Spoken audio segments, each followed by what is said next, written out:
ಸಾರಿಗೆ ನೌಕರರ ವೇತನ ಮತ್ತೊಮ್ಮೆ ಚರ್ಚೆಗೆ ಬಂದಿದೆ.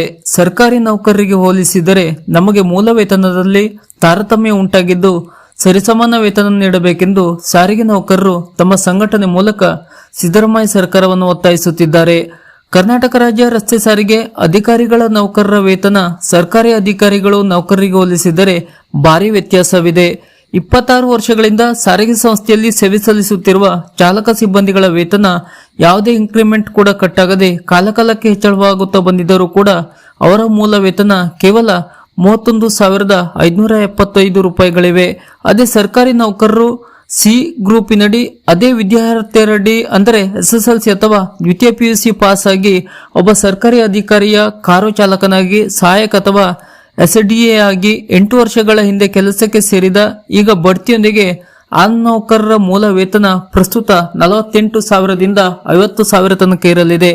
26 ವರ್ಷಗಳ ಹಿಂದೆ ಅದೇ ಚಾಲಕ ಅದರಲ್ಲೂ ಭಾರಿ ವಾಹನ ಚಾಲನಾ ಸಿಬ್ಬಂದಿಯಾಗಿ KSRTCಗೆ ಸೇರಿಕೊಂಡಿರುವವರ ಮೂಲ ವೇತನ ಕೇವಲ 31,570 ರೂಪಾಯಿ ಇದೆ.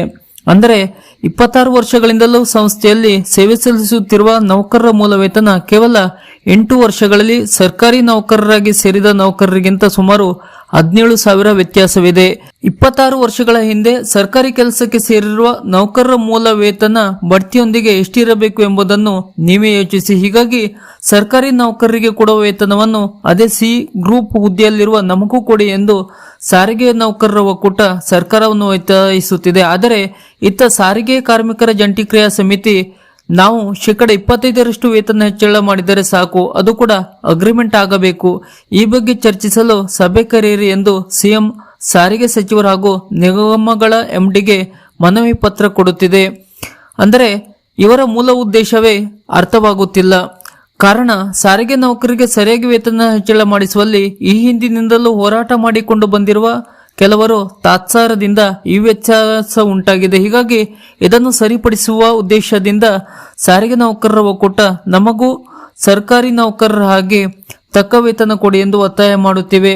ಇದು ಕೇವಲ ಸಾರಿಗೆ ನೌಕರರಿಗೆ ಮಾತ್ರ ಈ ಮೂಲ ವೇತನದಲ್ಲಿ ವ್ಯತ್ಯಾಸವಾಗಿಲ್ಲ, ಅಧಿಕಾರಿ ವರ್ಗದವರಿಗೂ ಇಲ್ಲಿ ತಾರತಮ್ಯವಾಗಿದೆ. ಆದರೆ ಇದನ್ನು ಸರಿಪಡಿಸಿ ಎಂದು ಏಕೋ ಅಧಿಕಾರಿಗಳು ಕೇಳುತ್ತಿಲ್ಲ.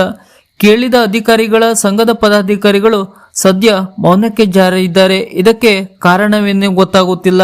ಅದೇನೇ ಇರಲಿ, ಸರ್ಕಾರ ಈಗಾಗಲೇ ತಮ್ಮ ಚುನಾವಣಾ ಪ್ರಣಾಳಿಕೆಯಲ್ಲಿ ಕೊಟ್ಟ ಭರವಸೆಯಂತೆ ಸಾರಿಗೆ ನೌಕರರಿಗೆ ಸರಿಸಮಾನ ವೇತನ ಮಾಡುವುದಕ್ಕೆ ಬಹುತೇಕ ನಿರ್ಧಾರ ಮಾಡಬೇಕಾಗಿದೆ.